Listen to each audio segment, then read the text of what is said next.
PTS LPM di Jawa Barat. Untuk mempersingkat waktu mungkin kita mulai dari Pak Kasubdit dulu ya. Pak Kasubdit dulu yang akan memaparkan mengenai pendaftaran sistematik lengkap pasti masyarakat. Tentunya nanti waktunya karena mulainya baru jam 2 ya. Mau jam 3 ini setengah 3 tentunya dari jadwal yang ditentukan jam 1. Mudah-mudahan nanti waktunya Pak tidak lebih dari 15 menit atau 10 menit ya. Waktu dan kesempatan dipersilakan Bapak. Ya. Assalamualaikum warahmatullahi wabarakatuh. Selamat siang. 10 menit ya. Aduh. Alhamdulillah mungkin materi saya itu sudah banyak dikupas tadi di awal. Ini kan judulnya juga peran Puldatan. Puldatan tadi Bu Vivi Presiden sudah menyampaikan detail sekali. Mungkin saya secara kerangkanya saja barangkali akan menyampaikan dari awal sampai akhir poin-poin apa saja yang membedakan antara PTSL rupiah murni dan PTSL PM barangkali seperti itu ya.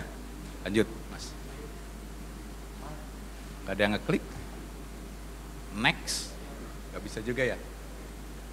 Gak bisa di next? Nah, ini cerita terjadinya PHLN lah. Kegiatan PM dari fase 1 sampai fase sekarang dan yang akan datang. Ini target-target dan capaian barangkali. Target ketika itu dan target di fase 5 ini yang tadinya 7 provinsi, mungkin ini lanjut aja, menjadi 10 provinsi lanjut. Kalau angka ini nggak perlu tahu barangkali ya. Ini secara nasional. Lanjut Mas. Nah ini saya sampaikan dulu terkait tahapan kegiatan PHLN. Mungkin hampir sama saja dengan tahapan PTSL rupiah murni, cuma yang membedakan itu PM-nya ini, bukan polisi militer ya.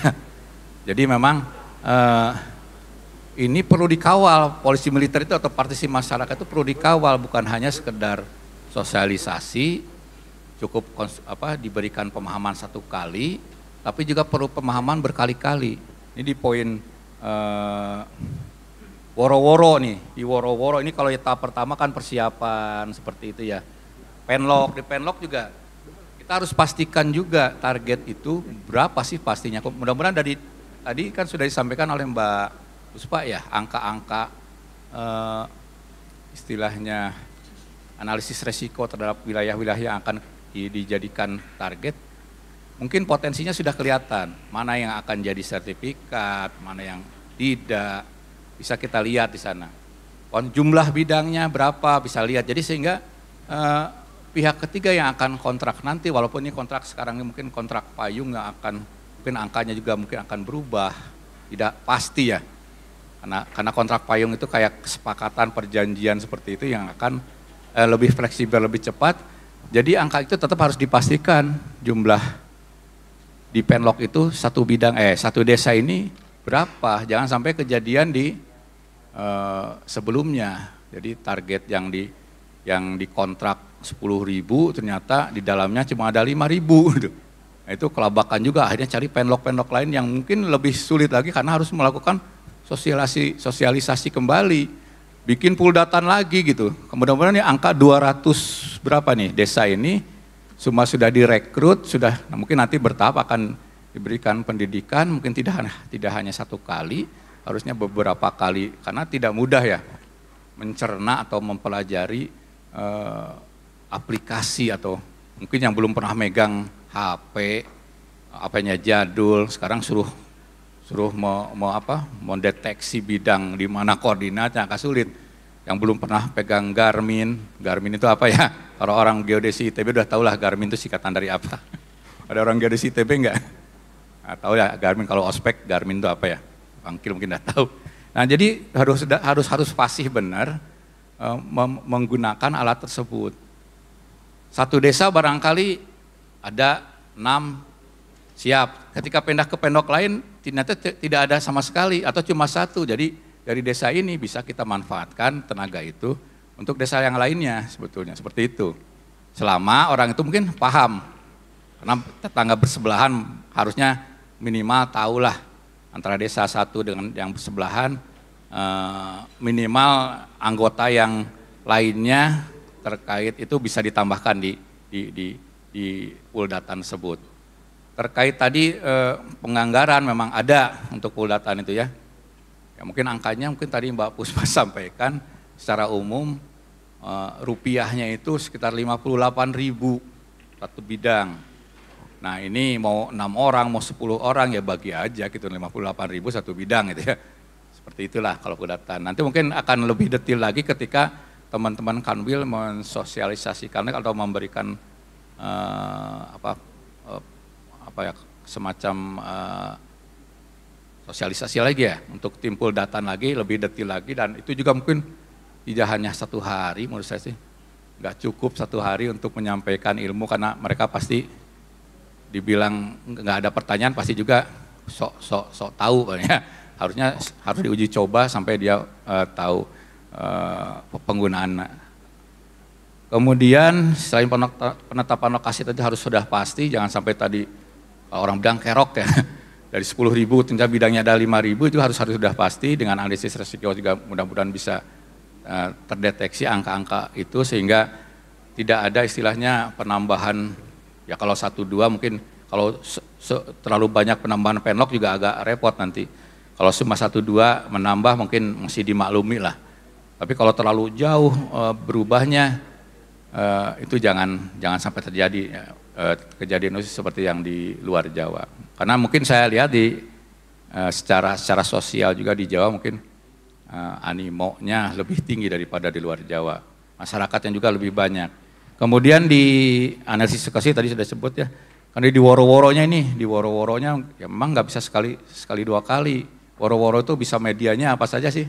Bebas lah, mau pakai TV, siaran di radio atau apapun, yang penting mereka ngena. Karena bahasa kita kan bahasa dewa lah ya. Kalau di daerah belum tentu nyampe bahasa-bahasa itu, mungkin harus bisa menyampaikan sosialisasi itu dengan sampai menyentuh. Apalagi terkait ini kegiatan kita itu kan seolah-olah produknya antara nih, PBT seperti itu ya. Karena anggaran Bank Dunia ini adalah PBT, sementara sertifikasinya adalah nanti rupiah murni seperti itu. Nah itu juga harus bisa dijelaskan ke masyarakat. Mungkin tadi terhadap tim Puldatan juga memberikan coaching lebih dalam sehingga dari Puldatan itu bisa menyampaikan kembali ke masyarakat lebih mengena karena bahasanya mungkin lebih menyentuh gitu.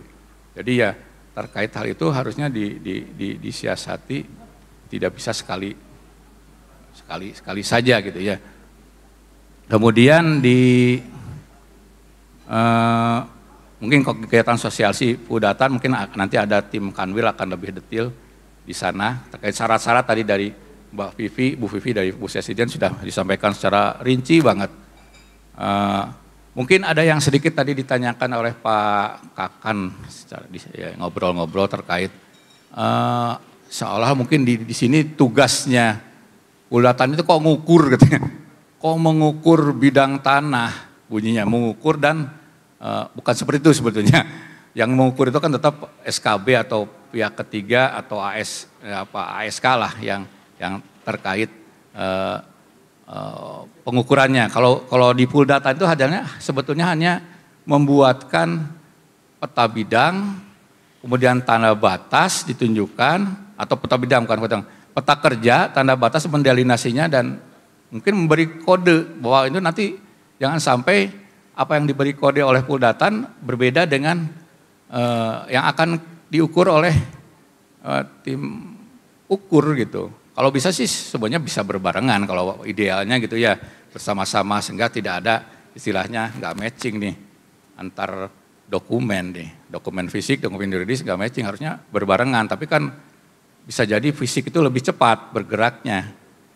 Dan kita juga tim Puldatan juga harusnya tidak seperti PTS LRM, kebanyakan sih pasif menunggu barang datang gitu. nggak aktif jemput bola, enggak gitu. Kadang-kadang nunggu aja, oh datang dari desa. Kebanyakan seperti itu ya ceritanya gitu, banyak yang saya monep di seluruh Indonesia rata-rata gitu, hampir kebanyakan seperti itu. Jadi petugas yuridis itu kurang aktif, itu dia hanya menerima dokumen. Harusnya dengan Puldatan ini kan insya Allah aktif ya. Keterlibatan ya terkait anggaran saya juga tidak tahu ya terkait Puldatan ini, karena agak sedikit mungkin trik teman-teman nanti di lapangan seperti apa untuk mensiasati, karena mungkin keterlambatan dari Puldatan sehingga diperlukan tenaga dari Kantah ya, misalnya gitu, perlu dorongan dari Kantah. Gimana sih triknya? Ya mungkin ini kebijakan nanti teman-teman di lapangan, karena kita juga tidak bisa menganggarkan lain, karena itu skemanya anggaran sudah seperti itu, tidak bisa untuk PNS, harus orang luar yang bisa dibiayai. Termasuk di penyuluhan, kan penyuluhan juga yang dibayar orang luar, kalau orang BPN nggak bisa dibayar gitu. Kemudian lanjut, mungkin sebentar lagi ya, ini 10 menit udah lewat ya, lanjut.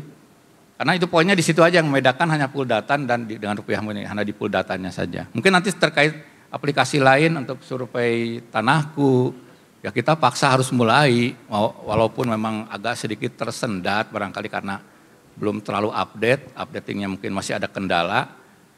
Mudah-mudahan dengan adanya dibentuknya tim pendukung nanti kalau ada masalah langsung koordinasi, itu bisa diatasi permasalahan di lapangan terkait survei tanahku. Karena kalau tidak dimulai sekarang, kita tidak akan tahu kendala-kendala di survei tanah itu seperti apa. Kita harus mulai gitu. Walaupun mungkin agak tersendat, ya apa boleh buat gitu ya. Walaupun target banyak, ya tetap kita kualitas yang kita jaga, bukan hanya kuantitas seperti belah tahu dan sebagainya, karena itu sudah jadi temuan berulang, belah tahu itu jangan sampai itu terjadi lagi. Kemudian kalau ini target-target sebelumnya, fase 4, kemudian lanjut. Nah, ini yang tahun ini di wilayah Jawa Barat ada 525.000. Perkiraan targetnya tahun 2022 ini, nah 2025 ada 675.000. Satu-satu aja, yang lainnya nggak saya ungkap. Lanjut. Nah ini rinciannya untuk tahun ini, betul ya? Nggak matching kan, Sukabumi, Garut, Sumedang, Indramayu, Pangandaran, Bandung. Nah ini tadinya kan kita itu wilayah kabupaten tuh daerah Pansel, Pantai Selatan, tadinya itu yang mungkin banyak mempunyai wilayah hutannya gitu. Tadinya yang berbatasan dengan kawasan, ternyata di sini ternyata ada Sumedang juga yang di tengah dan Indramayu di Pantura. Tapi kriteria ini mungkin sudah kita saring karena memenuhi kriteria yang ditetapkan oleh yang ditetapkan oleh World Bank, yang diinginkan oleh World Bank. Lanjut.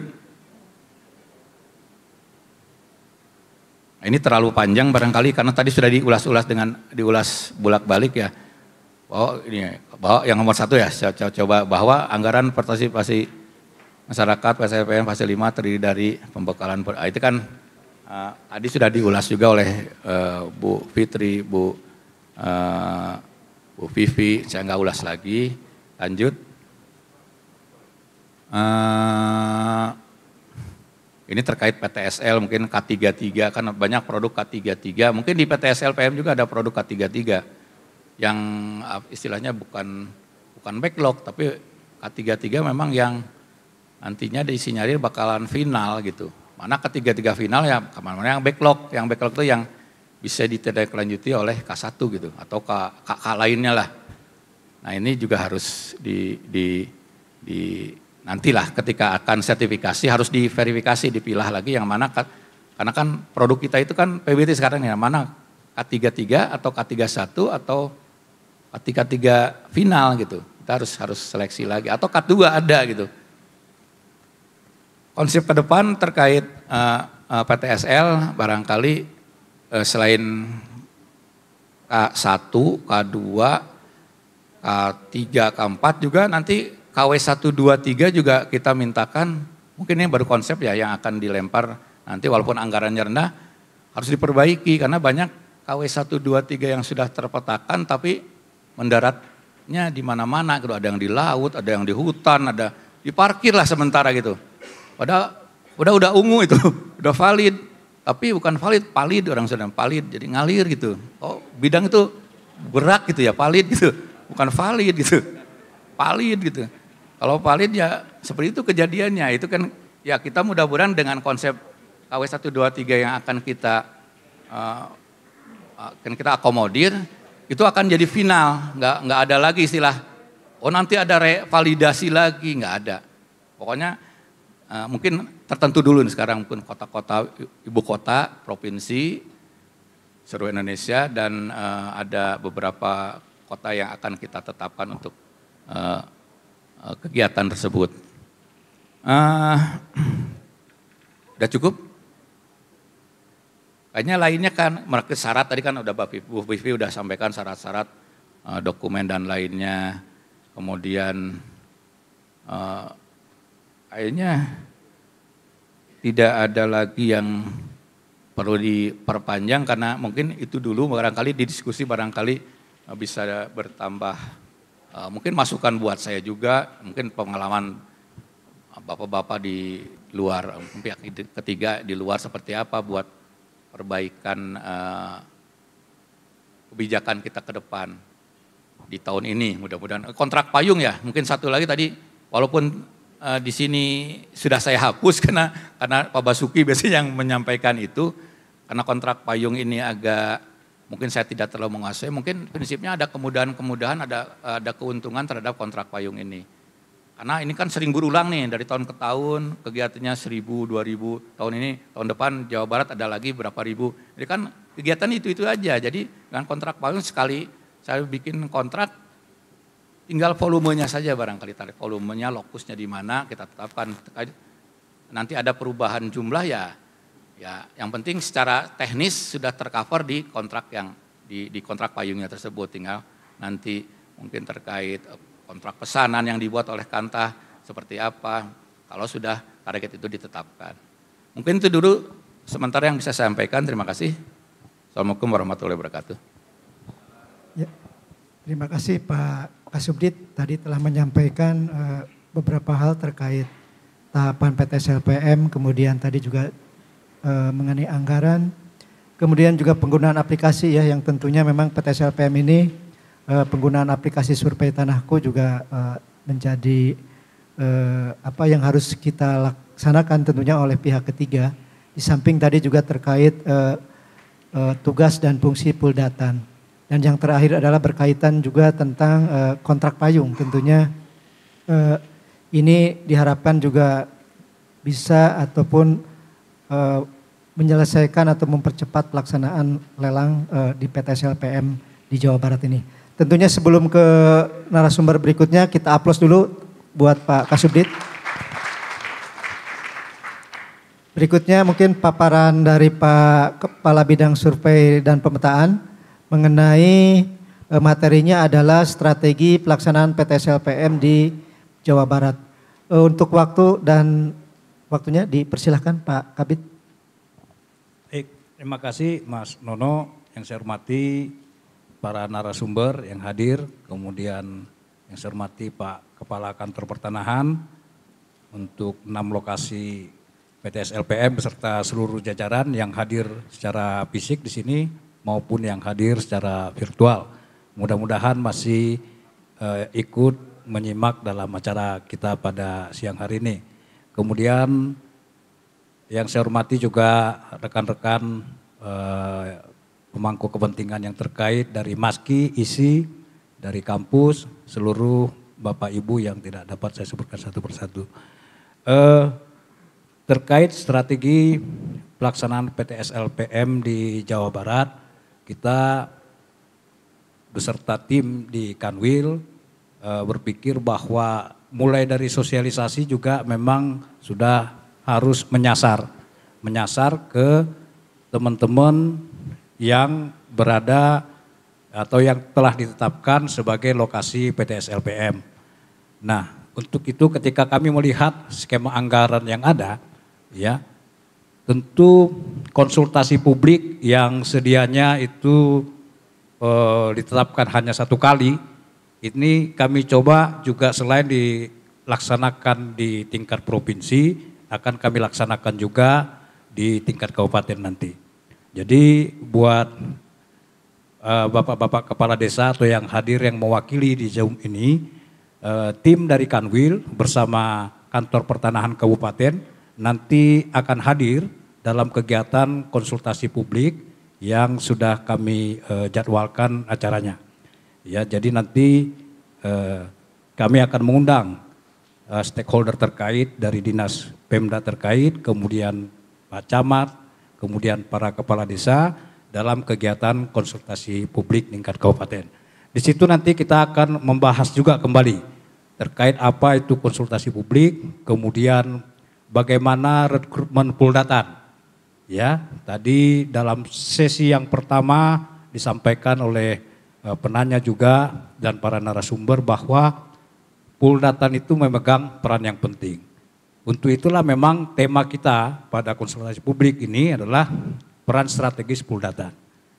Ya, kami berdasarkan sharing session yang telah kita lakukan kemarin di bulan Desember, kemudian diskusi-diskusi dengan para pihak yang telah melaksanakan kegiatan PTS-LPM ini di provinsi atau kabupaten yang lain ya, itu banyak masukan-masukan betapa pentingnya Puldatan ini. Jadi Bapak Ibu, Puldatan ini memang sudah ada kriterianya 6 minimal, kemudian aparat desa, kemudian Babinsa atau Babin Kantipmas, kemudian unsur Karang Taruna atau pemuda desa. Ya kan? Tentu pemuda-pemuda desa ini yang diharapkan adalah yang memahami terkait batas-batas desa di situ sehingga kegiatan-kegiatan pengumpulan data fisik, kemudian pengumpulan data yuridis itu bisa berjalan dengan lancar.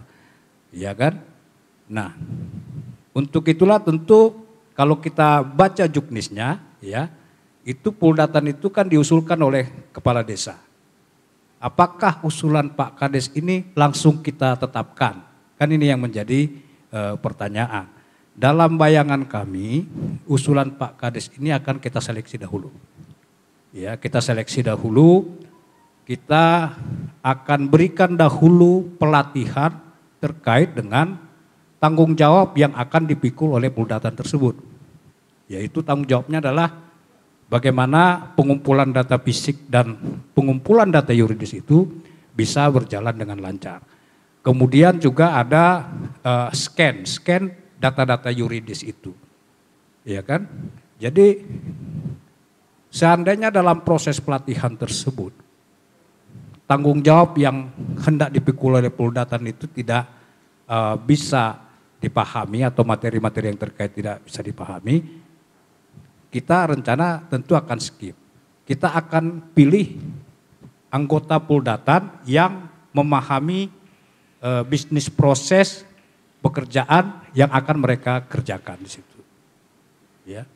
Karena anggota Puldatan yang nanti telah lulus seleksi dan ditetapkan oleh Pak Kepala Kantor Pertanahan itu sangat mempengaruhi tingkat kesuksesan kegiatan PTS-LPM itu.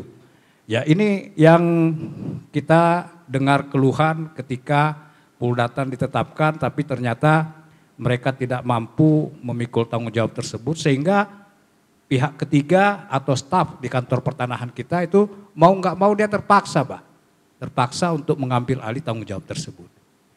Ya, tentu dalam kegiatan konsultasi publik nanti di tingkat kabupaten akan kita sampaikan apa sih kriteria anggota Puldatan yang akan kita persilakan diusulkan oleh Pak Kades ke kita. Kemudian kami dari Kanwil akan mengorganisasikan terkait pelaksanaan pelatihan Puldatan itu. Ya, supaya apa? Supaya nanti materi yang diterima oleh calon-calon anggota Puldatan itu bisa seragam. Jadi khusus yang 4 orang, karena aparat desa yang mewakili aparat desa, apakah kepala desa atau sekdes, kemudian Babinsa, itu kan given lah. Ya, itu mereka usulkan ikut pelatihan tapi tidak ikut diseleksi, karena mereka given. Kemudian hasil koordinasi kami dengan Dinas Pemberdayaan Masyarakat Desa tingkat provinsi, mereka mengusulkan kadus. Kadus itu wajib Pak diikutkan dalam Puldatan. Jadi 3 ini nanti akan menjadi anggota Puldatan yang diusulkan oleh Pak Kades. Ya, mereka akan ikut pelatihan tapi untuk memahami seluruh bisnis proses tapi tidak ikut dalam proses seleksi. Yang 4 yang mewakili pemuda desa atau Karang Taruna, ya, itu kita tuntut paham dengan bisnis proses yang harus mereka kerjakan di dalam kegiatan PTS LPM ini. Termasuk bagaimana cara mengambil data koordinat-koordinat batas bidang tanah milik masyarakat, kemudian disajikan ke dalam peta kerja. Ya, disajikan ke dalam peta kerja, Pak. Peta kerja nanti akan kami siapkan. Akan disiapkan karena memang untuk cetak peta kerja itu tersedia anggarannya. Ya, kemudian akan dilatih juga nanti terkait pemahaman apa itu alas hak yang minimal. Ya, yang minimal yang bisa kita tindak lanjuti nanti ke depannya menjadi sertifikat hak atas tanah. Nah, barangkali mengingat tahapannya seperti itu Pak Kasubdit, kami mengusulkan memang di angka 3 tadi bisnis proses itu kan dia pembentukan Puldatan dulu, pembentukan panitia adjudikasi dan pembentukan Puldatan. Nah, kami agak sedikit ini nanti itu setelah pelatihannya baru pembentukan Puldatannya. Jadi dia melompat dulu sedikit.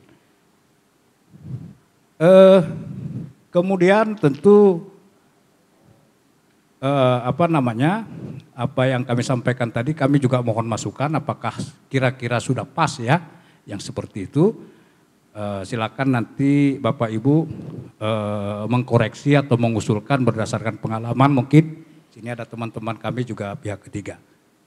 Kemudian sesuai arahan Ibu Sekjen atau Pak Dirjen, Pak Direktur bahwa dan arahan Pak Kakanwil juga, arahan Pak Kakanwil, kegiatan PTS LPM kita ini secara berkala itu akan kita cek ya komitmen outputnya, ya apakah dia per 2 minggu atau per 3 minggu atau 4 minggu ya. Kalau kita lihat kemampuan verifikasi dan validasi per hari itu Satgas kita, Satgas Fisik dan Satgas Yuridis itu template-nya adalah 50 berkas per hari. Ya 50 berkas per hari. Jadi kalau dia 12 hari kerja ya, 12 hari kerja itu sekitar 600 berkas. Ya. Kalau 12 hari kerja berarti kan Senin sampai Sabtu ya, Minggu libur.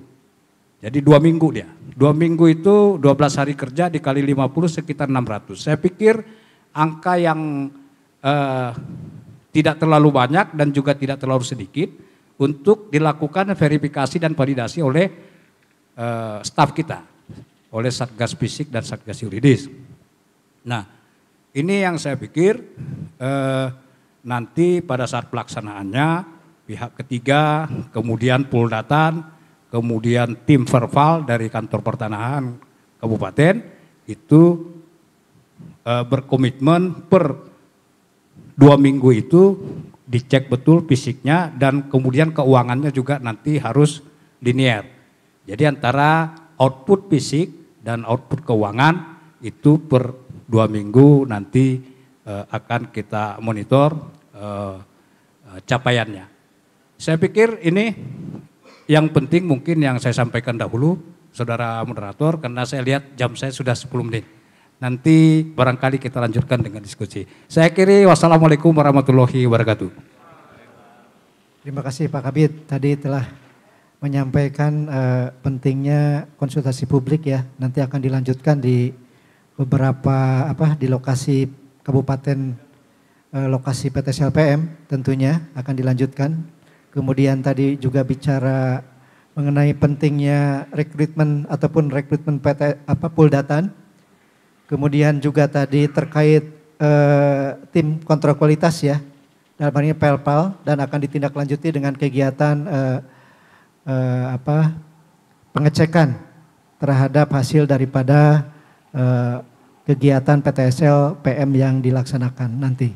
Tentunya diharapkan akan mempercepat atau menghasilkan data-data PTSL PM yang berkualitas. Tentunya sebelum ke narasumber berikutnya, kita berikan aplaus terlebih dahulu buat Pak Kabid. Selanjutnya untuk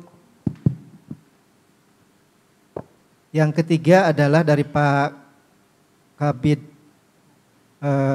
penetapan hak dan pendaftaran tanah, juga yang akan menyampaikan mengenai materi PTSLPM, mungkin lebih ke yuridis ya Pak. Waktu dan tempat dipersilakan Bapak. Terima kasih. Assalamualaikum warahmatullahi wabarakatuh. Sudah jam 3 nih, mudah-mudahan jam 3 ini sudah lewat waktu ngantuk. Ya. Terima kasih Pak Nono, senior saya Pak Rohmat, Pak Kiel dan Ibu, Bapak-bapak dan Ibu sekalian yang saya hormati. Mungkin tadi sudah disampaikan oleh Ibu Sesdidian PHPT, itu sudah begitu detail ya, jadi mungkin saya tidak akan ini cuma karena tadi saya mohon maaf tadi saya tidak mengikuti acaranya, mungkin ada yang diulang atau mungkin diulas sedikit. Baik, saya hanya mereview saja bahwa mungkin di teman-teman di sini atau mungkin yang mengikuti secara virtual ada yang masih bertanya-tanya, tapi saya yakin sudah banyak yang tahu. Itu apa yang dimaksud dengan Puldatan? Di sini ada Puldadis. Nah, Puldatan ini adalah petugas pengumpul data yuridis dan pengumpul data fisik. Sebagaimana yang direncanakan pada tahun ini kegiatan PTSLPM, ini saya sangat berharap sekali, terutama bisa menjawab kinerja daripada pengumpul data yuridis, karena selama ini pengalaman kami biasanya di lapangan ini kita selalu ketinggalan untuk mengumpulkan data yuridis. Ini memang sangat bervariasi permasalahan di lapangan. Seperti misalnya pengumpul data yuridis ini akan kesulitan terhadap tanah-tanah yang pemilik tanahnya itu tidak ada di tempat. Nah ini juga memang sangat berpengaruh sekali dengan kecepatan bekerja. Kita andaikan, kita bayangkan apabila pada waktu pelaksanaan Puldatan ini pemilik tanah ada di tempat, kemudian batas-batas tanah juga sudah jelas, makanya tadi Pak Kanwil sudah menyampaikan bahwa saran pertama adalah tunjukkan batas tanah atau untuk tanah, khususnya untuk tanah-tanah kosong, bisa kebun ataupun sawah, itu karena batas tanahnya itu kan belum boleh dikatakan secara teknis BPN juga pada waktu pengukuran itu tidak dapat mengukur pada waktu di lapangan itu tidak ada tanda batas. Ini mohon maaf saya sering berkelakar nih Pak Kiel ya Pak Rohmat. Ini kalau pengumpul data fisik atau petugas ukur ini ibaratnya kalau misalnya masyarakat bisa menunjukkan batas di atas awan pun itu sepanjang bisa dipatok itu akan diukur gitu. Ya. Nah maksudnya bagaimana pentingnya bahwa tanda batas itu kita harapkan betul-betul yang menentukan tanda batas itu adalah pemilik tanah. Jadi bukan petugas ukur, pelaksana atau surveyor. Nah yang kedua saya juga sangat berharap ini Puldatan ini kan Puldatan ini dianggotai dengan kurang lebih 7 orang, mulai dari perangkat desa, kemudian dimungkinkan juga ada Babinsa atau Babin Kamtibnas. Ini dimaksud supaya bisa ada minimal ada informasi awal apabila di lapangan itu terjadi permasalahan, bisa sengketa, bisa konflik.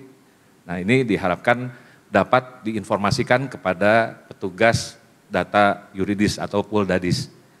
Nah, kemudian di sini juga jelas perangkat kepala desa dan 2 orang surveyor.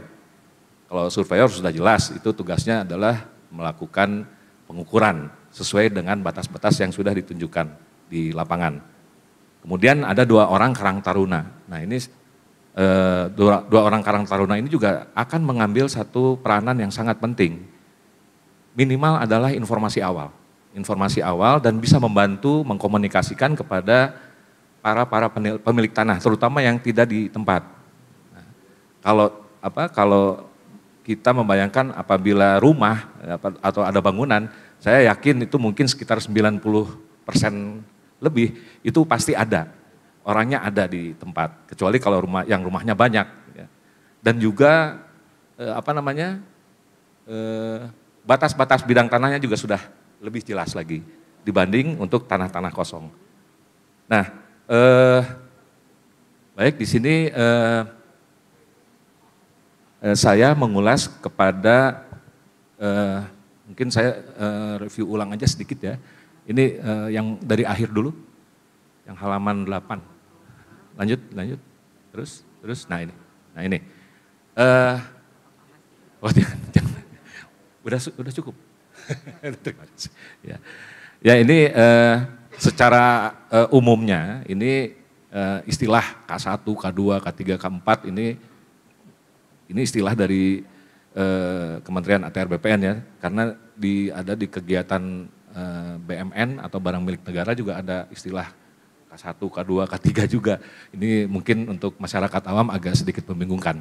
Nah ini tidak ada salahnya kalau saya lebih tegaskan lagi, bukan ditegaskan, hanya untuk memperjelas bahwa K1 itu adalah hasil daripada puldatan yang sudah memenuhi syarat, kemudian secara singkat dengan mekanisme yang ada dapat diterbitkan sertifikat hak atas tanah.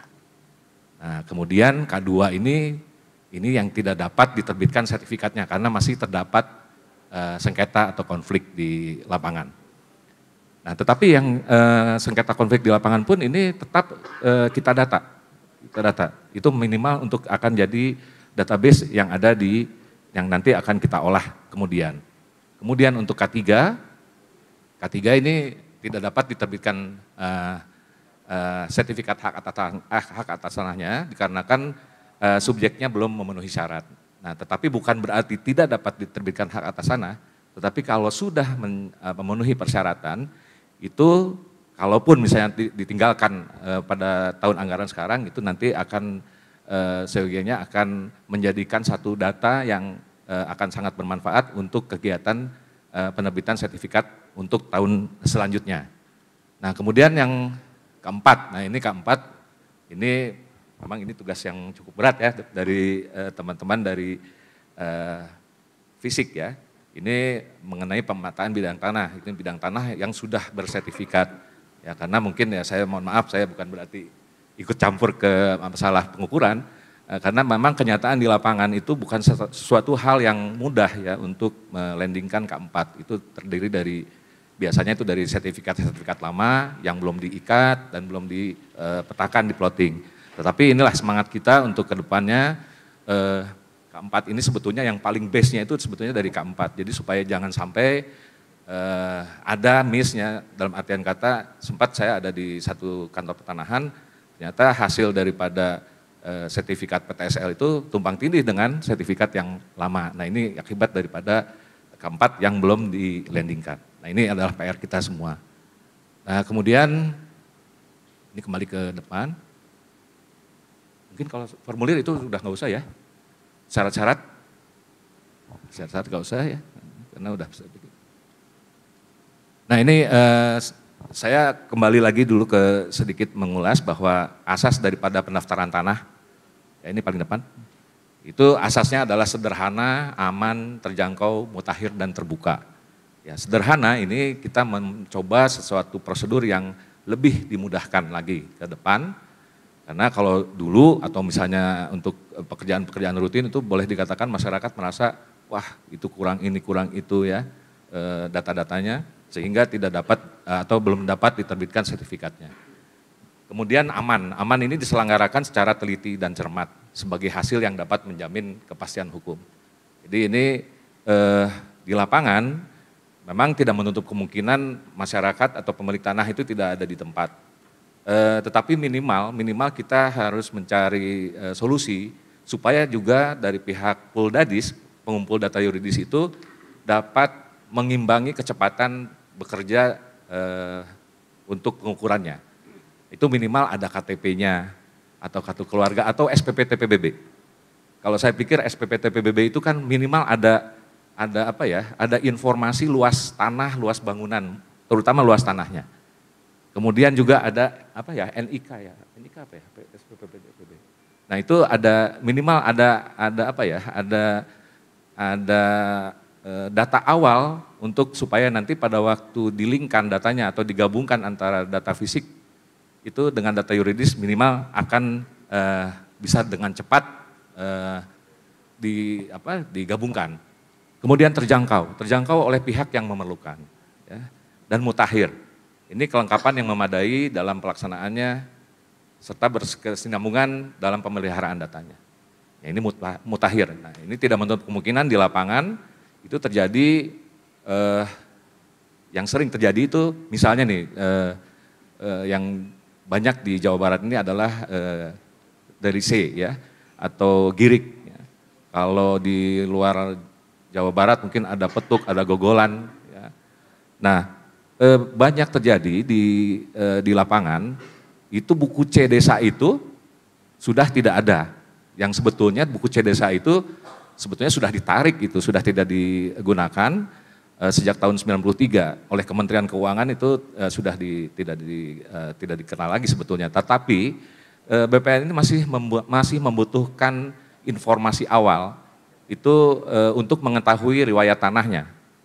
Jadi riwayat tanah itu kan bisa dilihat dari buku C desa. Nah banyak yang terjadi itu adalah kutipan di lapangan. Karena buku C desanya tidak ada. Sebetulnya yang paling sempurna itu adalah buku C desa difotokopi dan dilegalisir. Jadi tidak ada data baru. Tidak ada data baru. Nah sekarang kan sebetulnya sudah ada lagi dengan SPP TPBB. Nah, itu itu sangat membantu untuk pencarian data riwayat tanahnya. Kemudian juga terbuka. Ini dari PP 2497. Ini masyarakat dapat memperoleh keterangan mengenai data yang benar setiap saat. Lanjut, ini masih ada waktu? Lanjut. Ini lanjut juga.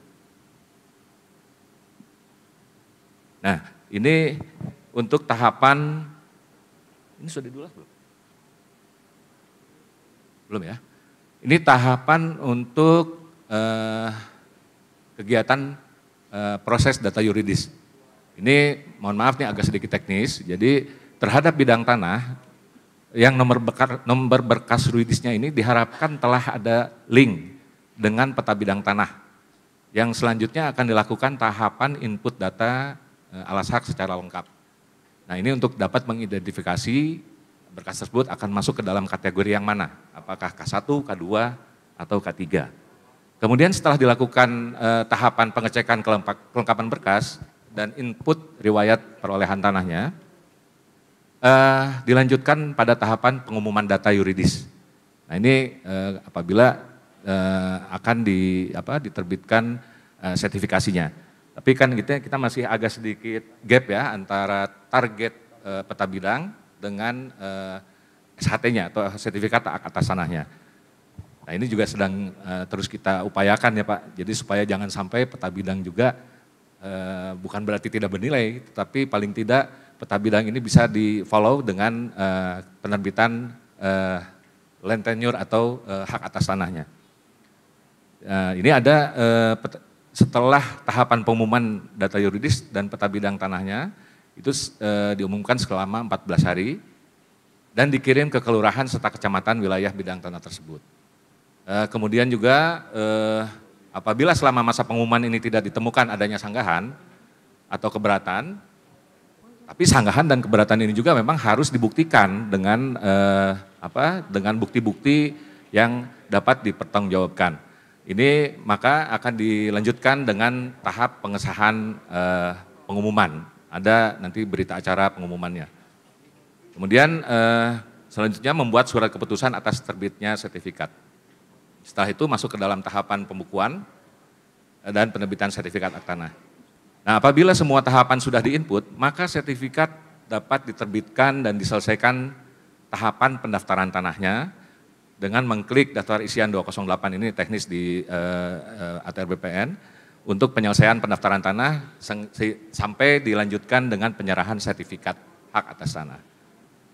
Lanjut. Nah ini saya ulas secara umum dan yang paling banyak ini jenis pendaftaran tanah hak di kegiatan PTSL. Tetapi tidak menutup kemungkinan di PTSL PM pun akan mendapatkan jenis tanah, ya, jenis hak atas tanah. Ini kita mengenal ada tanah milik adat dan tanah negara.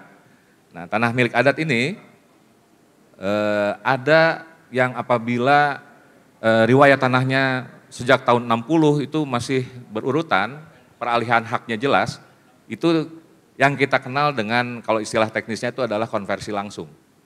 Jadi kegiatannya itu adalah penerbitan tanahnya dengan proses konversi langsung. Nah, tetapi mungkin di Jawa Barat ini sudah jarang ya kita temukan kegiatan konversi langsung. Kemudian apabila data tersebut atau perolehan tanahnya ada yang terputus, ini ada lembaga yang namanya pengakuan hak atau konversi tidak langsung. Jadi ada lembaga pengakuan hak. Pengakuan hak ini menunjukkan bahwa adanya riwayat tanah yang terputus. Sehingga kenapa kita mempersyaratkan dibuatkanlah semacam surat keterangan riwayat tanah dari kepala desa. Kenapa kepala desa? Karena kepala desa yang kita anggap paling tahu mengenai riwayat tanah milik adat tersebut. Nah, tidak menutup kemungkinan juga di sini di lapangan ada kita ketemukan tanah negara. Sebetulnya ini banyak sekali Pak jenis-jenisnya Bapak Ibu sekalian. Ini tanah negara bebas, kemudian ada tanah negara yang tidak bebas. Atau tanah negara yang bekas hak. Nah ini tanah negara bebas sudah jelas, ini nanti prosesnya adalah dengan istilahnya pemberian hak atas tanah. Jadi nanti diterbitkannya dengan surat keputusan pemberian hak atas tanah. Nah untuk tanah negara tidak bebas, ini kita kenal bermacam-macam, ini zaman Belanda ya, itu ada eigendom, itu adalah hak milik sebetulnya, hak milik pada waktu zaman Belanda. Kemudian juga ada kita kenal agraris eigendom, itu hak milik pribumi. Kemudian juga ada particular landrijen, ini tanah partikulir. Juga ada self-bestur ground atau tanah swapraja. Sebetulnya ada lagi banyak macamnya tanah negara yang bekas milik instansi pemerintah ataupun tanah negara bekas hak guna usaha, hak erpah atau hak abstal. Nah, tetapi ini sebetulnya sudah terjawab dengan PP 18 tahun 2021. Ya, itu sebetulnya seperti girik, kikitir, letter C, kemudian eigendom itu sudah bukan merupakan tanda bukti hak, tetapi akan menjadi penunjuk kita untuk dijadikan dasar untuk diterbitkan hak atas tanah. Jadi itu ulasan singkat saya, mudah-mudahan sudah mencapai target waktu. Demikian, mohon maaf apabila ada kekurangan. Billahi taufiq wal hidayah. Wassalamualaikum warahmatullahi wabarakatuh. Terima kasih Pak Kabid tadi yang telah menyampaikan mengenai pengumpulan data yuridis pada pendaftaran tanah sistematik lengkap ya. Tadi baik tadi mengenai kinerja daripada Puldatan yang di dalamnya ada keanggotaan ya. Salah satunya tadi menyebut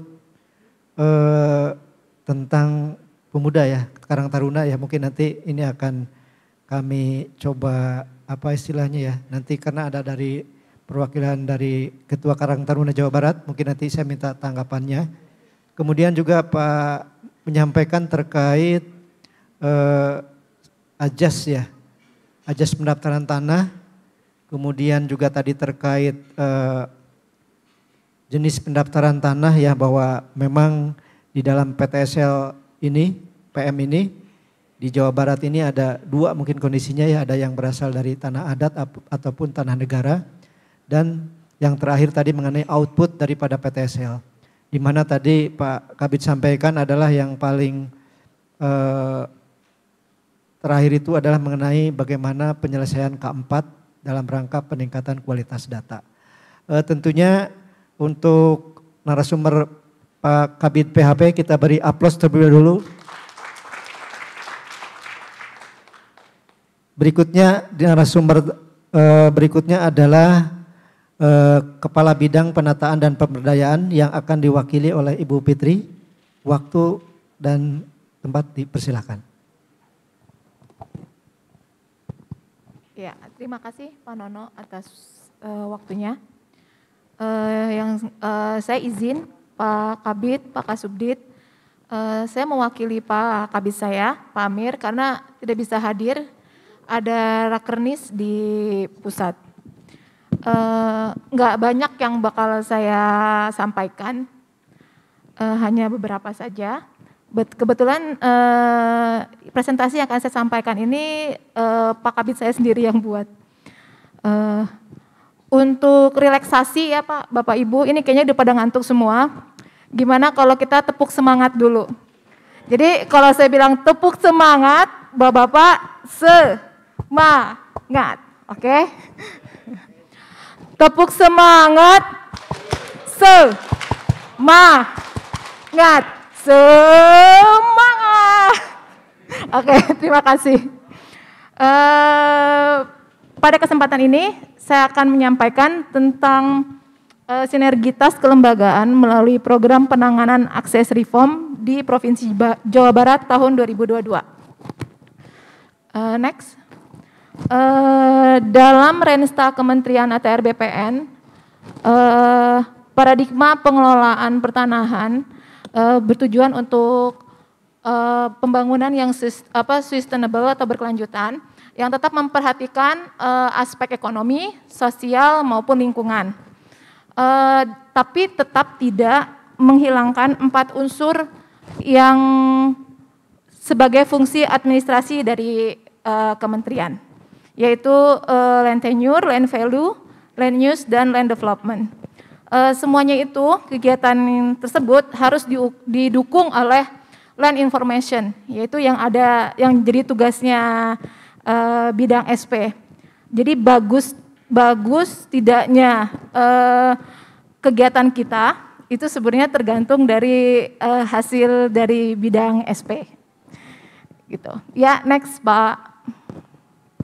Kemudian kalau kita bicara tentang reforma agraria, sesuai dengan Perpres 86 tahun 2018, itu reforma agraria itu kegiatannya tidak lepas dari penataan aset dan penataan akses. Penataan aset di sini ada beberapa kegiatan, redistribusi tanah, legalisasi aset PTSL termasuk di dalamnya. Dan mungkin kalau untuk di luar Jawa itu ada transmigrasi. Nah, untuk transmigrasi ini bisa dilakukan dari kegiatan PTSL maupun redistribusi tanah.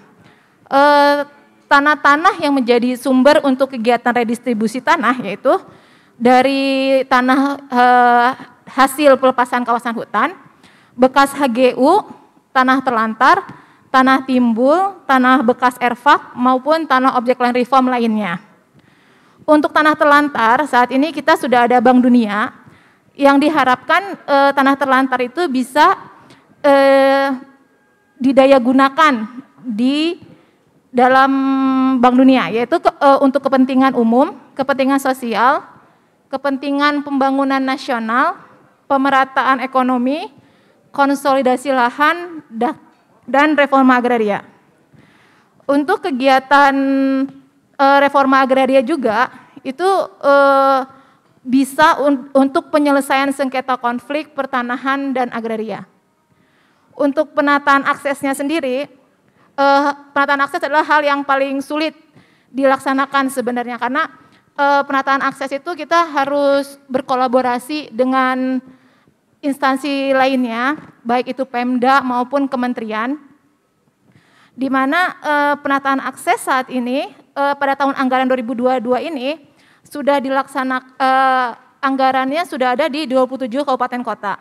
Meliputi ada pemetaan sosial, kemudian ada peningkatan kapasitas kelembagaan, pendampingan usaha, peningkatan keterampilan, penggunaan teknologi tepat guna, diversifikasi usaha, fasilitasi akses permodalan, fasilitasi akses pemasaran, penguatan basis data informasi komoditas, penyediaan infrastruktur pendukung, dan penggunaan tanah bersama. Seperti yang sudah tadi disampaikan oleh Bapak dari Bappenas tentang satu data, bahwa di Direktorat PTM, Pemberdayaan Tanah Masyarakat, itu sudah ada aplikasinya. Jadi kalau yang sudah didata, kemudian ada kegiatan akses reform, maka ketika diklik bidang tanah tersebut sudah jelas di situ potensinya apa, terus kegiatan sertifikasi tanah yang sudah dilaksanakan apa. Harapan dari penataan akses itu bisa mengurangi indeks rasio Gini, peningkatan pendapatan, kemandirian ekonomi, serta terwujudnya kesejahteraan umum. Manfaat dari PTSL Desa Lengkap dan Peta Lengkap itu manfaatnya sangat besar, yaitu untuk peningkatan PAD, bahan penyusunan rencana tata ruang berbasis bidang, dan peningkatan IODB dalam berinvestasi. Jadi ada kemudahan dalam investasi. Next.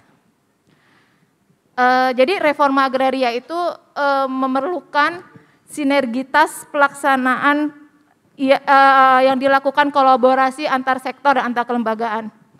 Dengan adanya kegiatan ini diharapkan semakin erat kolaborasi antara BPN dengan Pemda, dengan kementerian. Sekian yang bisa saya sampaikan, kurang lebihnya saya mohon maaf. Terima kasih. Assalamualaikum warahmatullahi wabarakatuh. Waalaikumsalam. Terima kasih Bu Fitri yang telah menyampaikan tadi mengenai sinergitas ya antar stakeholder ataupun instansi. Kemudian tadi juga disampaikan mengenai terkait dengan reforma agraria ya, baik penataan ataupun penataan akses ya. Tentunya diharapkan dalam kegiatan reforma agraria ini bisa lebih baik ya di Provinsi Jawa Barat, tentunya bisa di lokasi-lokasi nanti lokasi PTSLPM ini tentunya ya. Baik Bapak Ibu semuanya, kita beri aplaus untuk Bu Fitri. Selanjutnya sebelum kita ke diskusi dan tanya jawab, di sini juga telah hadir dari Pak Edi ya, Pak Edi dari Ketua Karang Taruna Jawa Barat yang telah hadir di hadapan kita semua.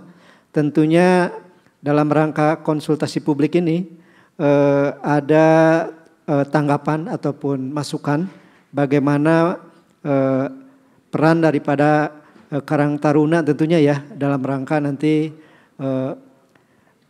perannya terkait dengan baik strategi dalam pengumpulan data pertanahan atau pudatan dalam rangka PTSLPM di Jawa Barat. Mungkin Pak Edi bisa ada mic-nya ya. Nah, dipersilahkan Pak Edi. Mohon izin buka masker engap. Ya, nuhun. Bismillahirrahmanirrahim. Assalamualaikum warahmatullahi wabarakatuh. Sampurasun. Perkenalkan, nama saya Ediana, Wakil Ketua Karang Taruna Provinsi Jawa Barat. Asa kagunturan madu, Kang, ya sudah bertahun-tahun. Akhirnya kami dapat pengakuan juga nih, luar biasa. Apresiasi sekali untuk BPN. Hatur nuhun, luar biasa. Ini yang kami butuhkan, pengakuan ya dari anak muda baik yang di desa maupun di kota. Karena selama ini pengakuan itu tidak ada. Punten saya sepele curhat, tapi itulah kenyataannya. Ini dalam 2 minggu ini sudah ada 2 lembaga yang mengakui kami dari Karang Taruna, yang tahu potensi kami. Satu kemarin BNPB bicara kebencanaan dan melibatkan kami. Yang kedua hari ini BPN, luar biasa, apresiasi sekali lagi buat BPN, hatur nuhun pisan. Bicara Karang Taruna tentu Bapak dan Ibu pernah merasakan menjadi pengurus Karang Taruna, baik di tingkat unit RW ya. Sok sanaos apalna Karang Taruna teh sama dengan panitia Agustusan. Ya, itu pasti. Kang Irawan tadi ge ngobrol da abdi ge Karang Taruna mung panitia Agustusan nyiapkeun panggung saur nanti. Ini luar biasa Kang, alhamdulillah teman-teman dari BPN tahu persis potensi kami, tahu persis kami ada di mana ya. Jadi bicara pendataan, kalau bicara pendataan mah ya kami siap lah ya. Karena udah beberapa kali kami difungsikan, dilibatkan baik oleh itu Kementerian Sosial maupun Posgiro, beberapa ini Basnas ya. Ini yang di luar pemerintahan punten ya.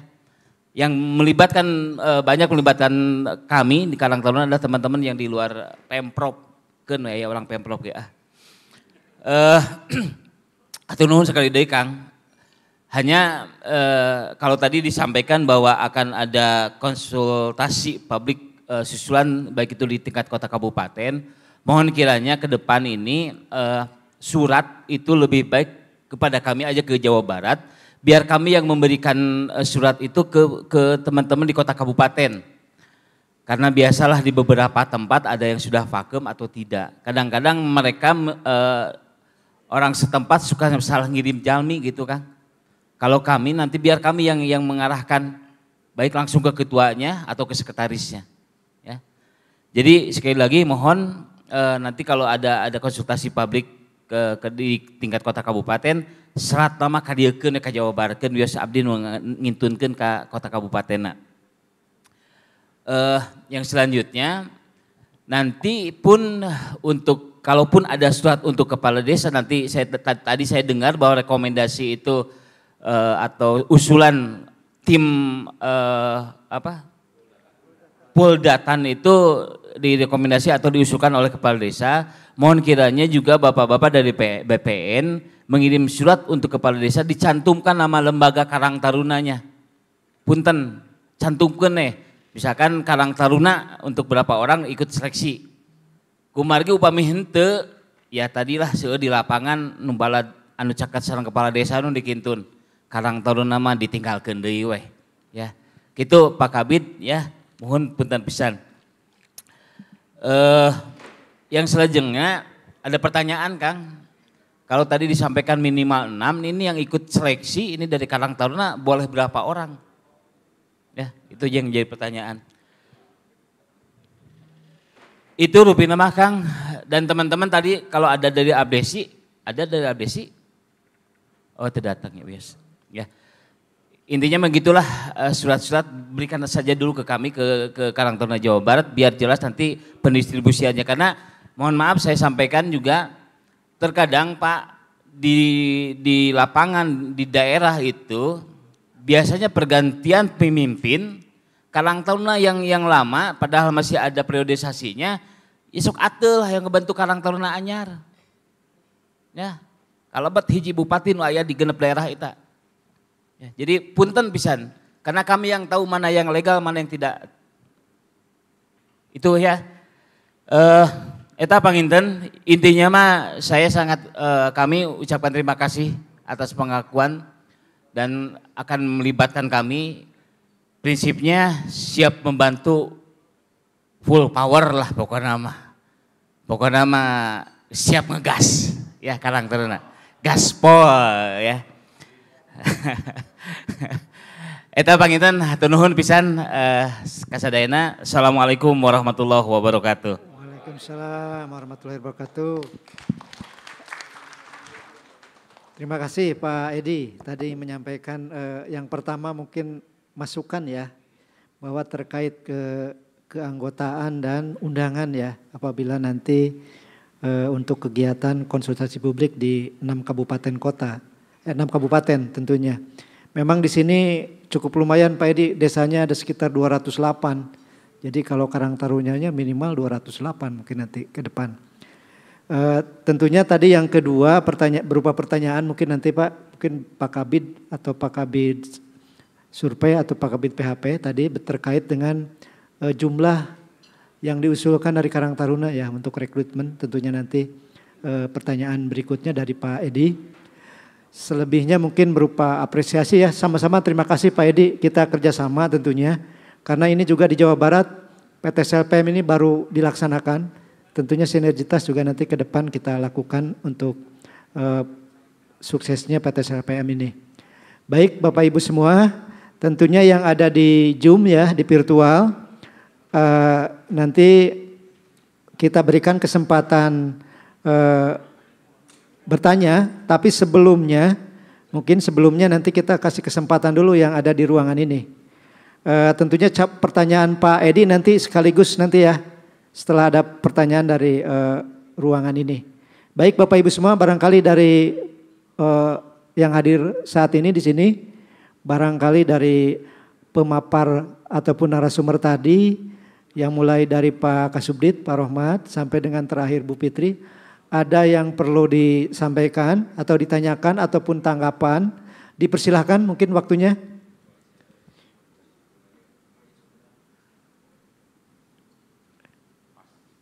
Pas atau gimana? Dari kabupaten kota, kabupaten lokasi PTSL barangkali ada yang masih ditanyakan? Atau dari organisasi ya, Maski ataupun isi terkait dengan pelaksanaan tadi yang disampaikan oleh Pak Kasubdit ya, barangkali terkait lelang atau apa. Silakan Pak Kasubdit. Ya nanti. Tidak ada ya? Nah kalau tidak ada mungkin dari room bisa dicek. Chat.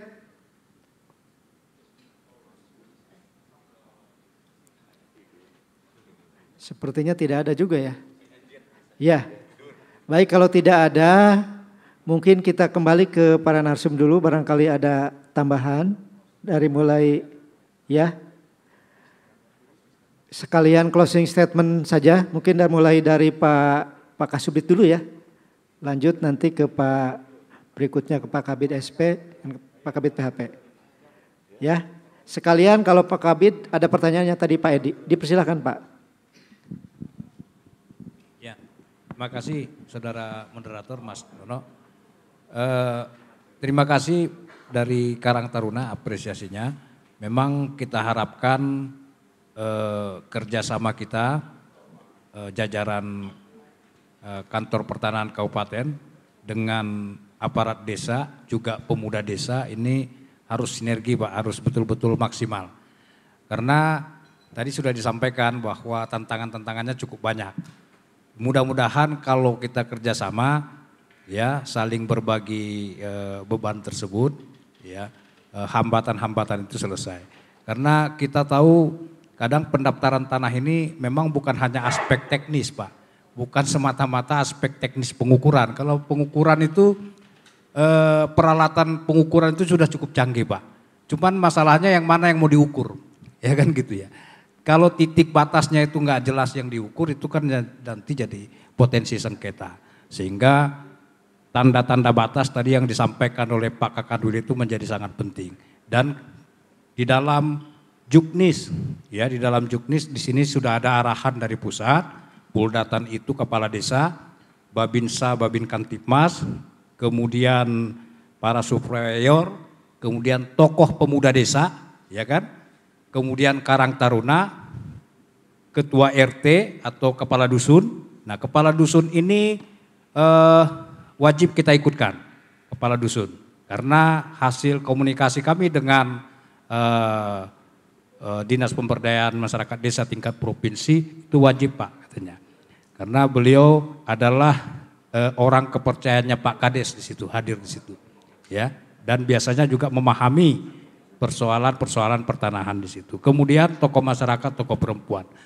Nah, kita berharap seperti dari Karang Taruna, kalau kita pilih satu nanti, yang diusulkan 3 Pak. Jadi kita seleksi 1:3. Ya. Demikian juga tokoh pemuda desa, makanya tadi juga kita hadirkan ketua KNPI tingkat provinsi, sehingga nanti pada saat konsultasi publik tingkat kabupaten nanti akan kami undang juga ketua KNPI tingkat kabupaten. Beliau memberikan rekomendasi terkait nama-nama tokoh pemuda desa yang berada di lokasi penlok kita. Ya, namun sebagaimana arahan dari pusat, nama-nama tersebut harus diusulkan oleh kepala desa, Pak. Ya, sehingga nanti verifikasi terkait administrasi untuk meyakinkan bahwa yang diusulkan itu adalah orang setempat yang paham dengan mengenal warga desanya dan paham juga mungkin kepemilikan tanah di situ, ya, sehingga bisa mempercepat kegiatan pengumpulan data fisik dan data yuridis. Tadi kan sudah disampaikan sering, Pak, di desa itu memang ada yang mengelola tanah-tanah desa itu, tapi belum tentu juga yang menggarap itu adalah pemilik-pemilik tanahnya, kan gitu ya. Jadi surat-suratnya itu ya barangkali adalah dipegang oleh pemilik tanah, yang mungkin juga dia berada di luar desa. Nah, ini kalau tidak dibantu oleh orang-orang yang mengerti terkait kepemilikan tanah dan terkait batas-batas desa itu nanti akan menyulitkan pelaksanaan kegiatan kita, sehingga nanti bisa eviden atau bukti-bukti yang diperlukan dalam tahapan kegiatan-kegiatan tersebut tidak terkumpul. Nah, itu mungkin jadi terkait 4 orang yang menjadi ikut seleksi itu nanti sekitar 1:3, Pak. Jadi mudah-mudahan 3 orang yang diusulkan itu nanti ada yang paham sehingga nanti yang terbaik akan kita pilih. Itu mungkin yang bisa saya sampaikan. Kemudian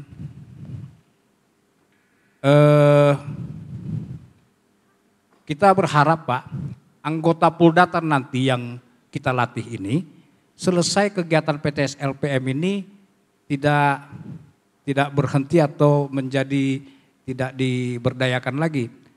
Dengan kemampuan dia bisa melakukan pengumpulan data fisik, kemampuan atau keterampilan menggunakan alat ukur secara dasar-dasar ya. Kemudian paham juga terkait dasar-dasar yuridis, kita harapkan bisa dimanfaatkan atau diberdayakan oleh pemerintah desa atau pemerintah kecamatan untuk mengelola data-data pertanahan. Jadi saya pikir kami dari Kanwil akan sangat serius untuk melakukan pelatihan atau pembekalan dari Puldatan tersebut. Demikian saya pikir. Saya kiri, wassalamualaikum warahmatullahi wabarakatuh. Mungkin langsung ke Pak Kasubdit, tapi sebelumnya mungkin ada satu pertanyaan nih supaya closing pas ya terakhir ya. Pertanyaannya itu dari Kepala Desa Bojong Kosan ya, Kecamatan Parungkuda, Kabupaten Sukabumi. Pertanyaannya, apakah dalam program PTS LPM ini tim Puldatan tingkat desa mengumpulkan data nominatif sampai yuridis dari alas hak tanah negara, TN, bebas dan tidak bebas juga, karena tadi diinformasikan dikatakan bahwa untuk PTSL PM ini menyasar dari alas hak baik tanah milik adat dan tanah negara. Mungkin Pak Kabid 2 ya. Dipersilakan Pak Kabid 2 mungkin. Sekalian close saja, closing statement. Ya. Terima kasih dari pertanyaan dari Pemdes Bojong Kokosan Parungkuda, berarti di Kabupaten Sukabumi ya. Begini, ini memang untuk kegiatan PTS LPM ini untuk pengumpulan data yuridis, ini yang tadi saya sampaikan bahwa ada kegiatan dari tanah milik adat, dimungkinkan juga tanah negara. Itu tanah negara itu ada 2 macam, 2 jenis, tapi sebetulnya turunannya banyak sekali. Ada tanah negara bebas, atau tanah negara tidak bebas, atau tanah negara yang sudah mempunyai hak atas tanahnya. Itu tidak menutup kemungkinan ada yang bekas hak guna bangunan, hak guna usaha, atau hak pakai instansi pemerintah. Nah, memang kita kalau bicara tanah negara ini memang harus sangat super hati-hati, terutama tanah negara yang tidak bebas. Ya. Kebetulan saya dulu pernah dinas di Sukabumi, di Kabupaten Sukabumi, di sana itu banyak sekali tanah-tanah eks perkebunan. Nah, kalau sudah bersentuhan dengan tanah-tanah yang sudah punya alas haknya, kita juga jangan terlalu bernafsu apabila tanah tersebut sudah berakhir hak atas tanahnya. Memang sebetulnya istilah daripada ATR BPN itu apabila tanah tersebut sudah berakhir haknya itu menjadi tanah yang dikuasai langsung oleh negara. Bukan berarti tanah tersebut sebebas-bebasnya bisa dikuasai oleh orang perorangan ataupun dengan perusahaan. Nah, apabila ada tanah negara yang tidak bebas, misalnya seperti ini di Sukabumi, ini pendapat saya untuk kegiatan PTS LPM ini sepanjang itu tanah kosong itu kita hindari saja dulu. Itu kenapa? Karena apabila akan dimohon ini sebetulnya bukan sasaran daripada PTS LPM. Karena PTS LPM ini follower setelah kegiatan pengukuran ini diterbitkan sertifikat itu untuk pendaftaran tanah yang pertama kali. Berarti bukan tanah negara yang sudah terdaftar. Nah, kalau tanah negara bebas ini memang dimungkinkan seperti ada di daerah-daerah tertentu itu yang garapannya itu sudah cukup lama, bisa dibuktikan bahwa itu memang dikuasainya secara legal, itu memang bisa diterbitkan sertifikat hak atas tanahnya. Tetapi kalau untuk tanah negara bebas, tanah negara tidak bebas yang atau mempunyai alas hak sebelumnya, ini ada mekanisme yang harus kita jalankan.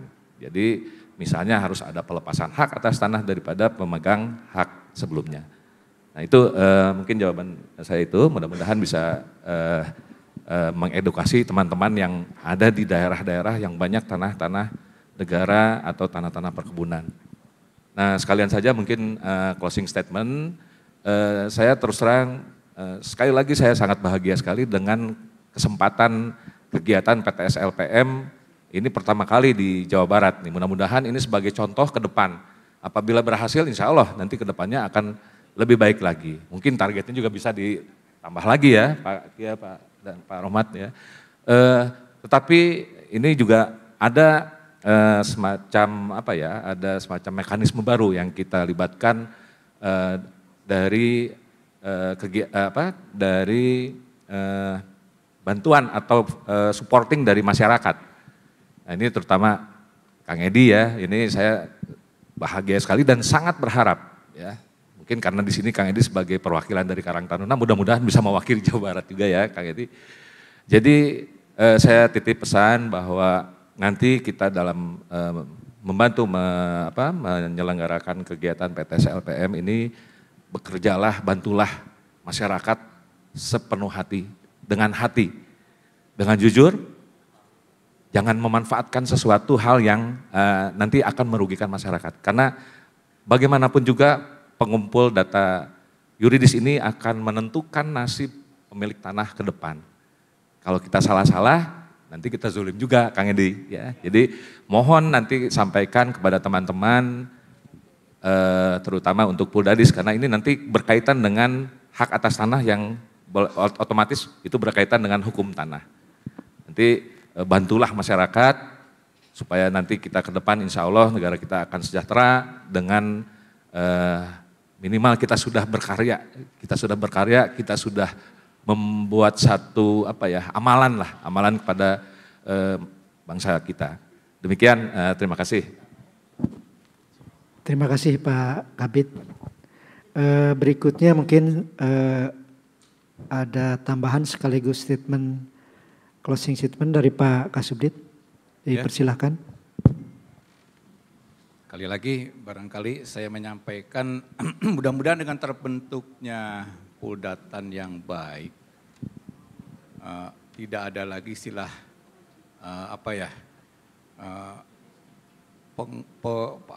pengepul Jadi harusnya pengumpul, bukan pengepul lagi. Ngepul kan cuma nerima-nerima doang ya. Dengan mengumpul, kita memang bergerak aktif untuk mendatangi masing-masing subjek gitu. Tidak ada lagi istilah ngepul-ngepul orang, ngepul-ngepul data gitu. Kita mengumpul, betul-betul mengumpul. Kemudian yang mungkin diingatkan, tanda batas wajib ada. Tolong dibantu juga nanti dari teman-teman Karta ya, Karang Taruna. Jadi gegedugnya di sini ada ya, gegedug Kartanya ada di sini. Mudah-mudahan bisa memprovokasi masyarakat, memberikan trigger, memicu masyarakatnya bisa memasang tanda batas segera sebelum teman-teman ini melakukan pengumpulan data, mau fisik mau yuridis. Kemudian ada syarat-syarat mungkin yang nanti akan dilengkapi, mungkin akan disampaikan kemudian di acara berikutnya. Kemudian mungkin perlu juga dalam rangka melengkapi data sekaligus aja mungkin dari Pak Kabid, dari Pak ini mungkin dari PHPT, dari teman-teman lain terkait formulir tambahan barangkali dalam rangka melengkapi data kita. Maksudnya P4T-nya sekalian ambil aja, penggunaan, pemanfaatan, pemilikan, kita ambil sekarang sekalian datanya untuk dalam bentuk formulir sehingga data per bidang itu jadi lengkap, bukan hanya data subjek dan objeknya saja gitu. Kemudian yang terakhir barangkali mudah-mudahan dengan terpetakannya semua bidang di desa atau nanti menjadikan desa lengkap dan peta itu bisa dimanfaatkan oleh desa atau kelurahan dalam rangka membangun desanya, karena dengan data itu terkolek atau jelas adanya, apapun rencana bisa dibuat di sana. Mungkin pembebasan di sana jelas, apapun bisa dengan mudah kita rencanakan di atas peta yang sudah lengkap. Mungkin itu aja, barangkali saya tidak akan mengorek-ngorek yang lain barangkali karena terlalu panjang. Terima kasih atas kehadiran Bapak Ibu semua. Semoga pelaksanaan kegiatan PTS LPM di Jawa Barat ini, Jawa Barat menjadi, apa tadi judulnya, Jawa Barat? Oh, Jawa Barat juara, jawara apa juara ya? Nah, Jawa Barat jawara atau juara lah. Itu aja barangkali, terima kasih. Walahul muwafiq ila aqwamit thoriq. Wabillahi taufiq wal hidayah. Wassalamualaikum warahmatullahi wabarakatuh. Waalaikumsalam warahmatullahi wabarakatuh. Terima kasih. Berikutnya Bu Fitri. Cukup. Tentunya saya mengucapkan terima kasih kepada para narasumber ya, telah menyampaikan paparannya, penjelasannya, dan tadi yang terakhir adalah closing statement. Tentunya kita aplaus untuk para narasumber. Baik Bapak Ibu semua, tentunya saya selaku moderator juga mengucapkan terima kasih pada acara ini. Tentunya mudah-mudahan acara ini bisa memberikan gambaran ataupun pelaksanaan mengenai PTSL PM yang ada di Jawa Barat dan bisa menjadi Jabar juara. Tentunya saya dari moderator sebelum dikembalikan ke pembawa acara, bila taufiq hidayah, wassalamualaikum warahmatullahi wabarakatuh. Baik, terima kasih kepada moderator Pak Nono Suhartono dan juga tentunya kepada narasumber yang telah menyampaikan materinya pada siang menjelang sore hari ini. Dan untuk itu kita berikan apresiasinya sekali lagi kepada hadirin. Dan terutama kami ucapkan terima kasih pada Wakil Ketua Karang Taruna Bapak Idiana, dan untuk itu kami mohon berkenan untuk berdiri di depan Pak. Dan berkenan juga Bapak Kiel, Bapak Kabid SP untuk menyerahkan plakat. Ungkapan terima kasih kami atas kehadiran dari Wakil Ketua Karang Taruna. Dan tentunya kepada narasumber mohon untuk berkenan mendampingi dan kita akan berfoto bersama.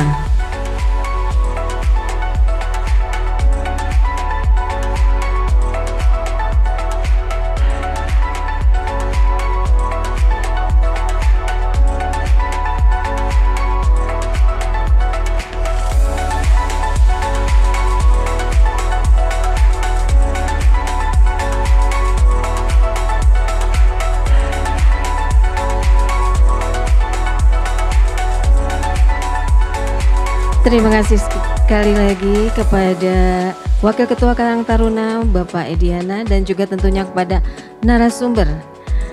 Dan sekali lagi kami mohon apresiasinya dari hadirin untuk para beliau dan hadirin Bapak Ibu yang kami hormati. Dengan demikian maka seluruh pemaparan materi dalam acara konsultasi publik ini telah selesai dilaksanakan. Karena itu kini kami mohon berkenan kembali Bapak Kasubdit Pengukuran, Bapak Rohmat Darmawan untuk berkenan menyampaikan sambutan sekaligus menutup secara resmi acara konsultasi publik. Kami silakan.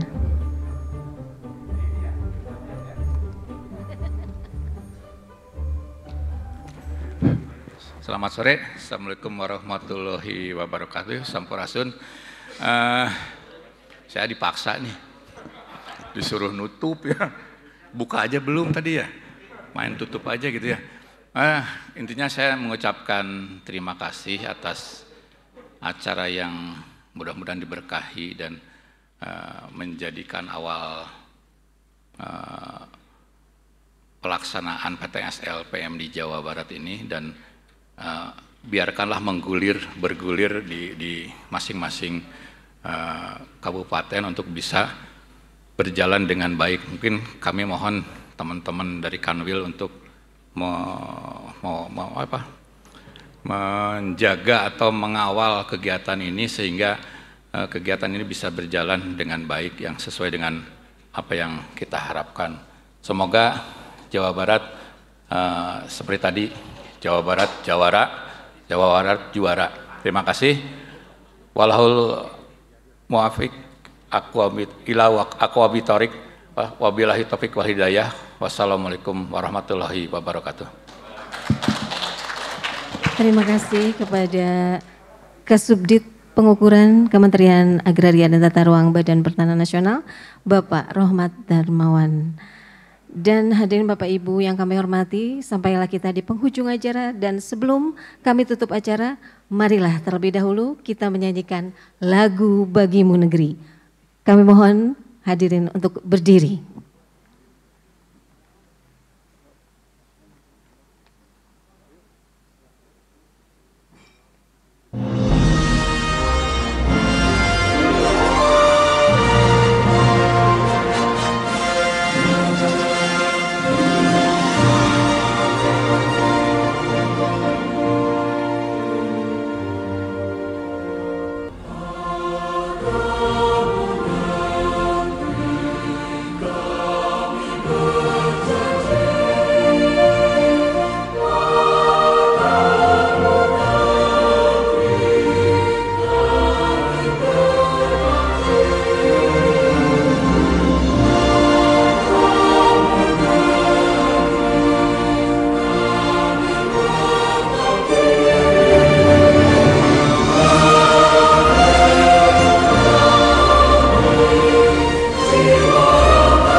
Hadirin kami persilahkan duduk kembali, dan dengan demikian maka berakhirlah seluruh rangkaian acara pada hari ini. Kami mewakili penyelenggara mengaturkan terima kasih yang sebesar-besarnya atas perhatian dari hadirin, baik yang hadir secara langsung maupun virtual. Terima kasih telah turut bergabung dalam acara kami, disertai permohonan maaf apabila dalam acara kami ini banyak kekurangan, banyak kesalahan. Billahi taufiq wal hidayah. Wassalamualaikum warahmatullahi wabarakatuh.